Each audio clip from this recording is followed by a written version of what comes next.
ಸ್ಫೋಟಗೊಂಡು lorry ನಡುರಸ್ತೆಯಲ್ಲಿ ಹೊತ್ತಿ ಉರಿದ ಘಟನೆ ಚಾಮರಾಜನಗರ ಜಿಲ್ಲೆಯ ಗುಂಡ್ಲುಪೇಟೆ ತಾಲೂಕಿನ ತಗ್ಗಲೂರು ಗೇಟ್ ಬಳಿ ನಡೆದಿದೆ. ಜ್ಯೋತಿ ಕ್ರಷರ್ ಎಂಬ ಕಲ್ಲು ಕ್ವಾರಿ ಕಂಪನಿಗೆ ಸೇರಿದ ಲಾರಿ ಬೆಂಕಿಗಾಹುತಿಯಾಗಿದೆ. ಟೈರ್ ಸ್ಫೋಟಗೊಳ್ತಿದ್ದಂತೆ ಲಾರಿ ಚಾಲಕ ಕೆಳಗೆ ಇಳಿದು ಪ್ರಾಣಾಪಾಯದಿಂದ ಪಾರಾಗಿದ್ದಾನೆ. ಲಕ್ಷ್ಮೇಶ್ವರ ಪೊಲೀಸ್ ಠಾಣೆಗೆ ಬೆಂಕಿ ಹಚ್ಚಿದ ಪ್ರಕರಣ ಸಂಬಂಧ ಗದಗ ಜಿಲ್ಲಾ ಮತ್ತು ಸತ್ರ ನ್ಯಾಯಾಲಯ ಐತಿಹಾಸಿಕ ತೀರ್ಪು ನೀಡಿದೆ. 2017 ಫೆಬ್ರವರಿ 5ರಂದು ಲಕ್ಷ್ಮೇಶ್ವರ ಪೊಲೀಸ್ ಠಾಣೆಗೆ ಬೆಂಕಿ ಹಚ್ಚಿ ಪುಂಡರು ಪುಂಡಾಟ ಮೆರೆದಿದ್ರು. ಈ ಪ್ರಕರಣದ ಎಲ್ಲಾ 23 ಆರೋಪಿಗಳಿಗೂ 5 ವರ್ಷ ಕಠಿಣ ಶಿಕ್ಷೆ, 23 ಆರೋಪಿಗಳಿಂದ 37,87,000 ರೂಪಾಯಿ ದಂಡ ವಿಧಿಸಿ ಆದೇಶ ಹೊರಡಿಸಲಾಗಿದೆ. ದಂಡದ ಮೊತ್ತದಲ್ಲಿ ಪೊಲೀಸ್ ಠಾಣೆಗೆ ಹಾನಿ ಪರಿಹಾರವಾಗಿ 12,72,000 ರೂಪಾಯಿ ಗದಗ ಜಿಲ್ಲಾ ನ್ಯಾಯಾಧೀಶರು ಸೂಚನೆ ನೀಡಿದ್ದಾರೆ.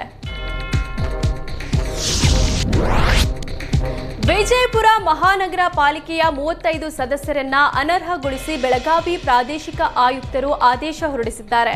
ಬಿಜೆಪಿಯ 17, ಕಾಂಗ್ರೆಸ್ನ 10, ಜೆಡಿಎಸ್ನ 1, ಎಐಎಂಐಎಂನ 2, ಪಕ್ಷೇತರ 5 ಸದಸ್ಯರನ್ನ ಅನರ್ಹಗೊಳಿಸಿ ಆದೇಶಿಸಲಾಗಿದೆ.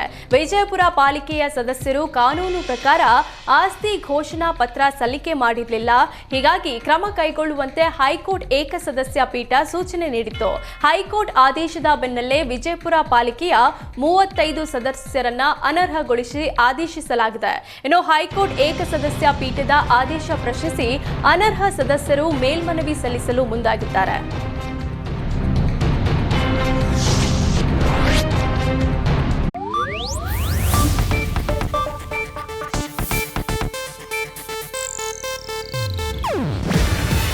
ಇದು ಏಷ್ಯಾನೆಟ್ ನ್ಯೂಸ್ ನೆಟ್ವರ್ಕ್ ಪ್ರಸ್ತುತಿ. ನೀವು ನೋಡ್ತಿದ್ದೀರಾ ಏಷ್ಯಾನೆಟ್ ಸುವರ್ಣ ನ್ಯೂಸ್.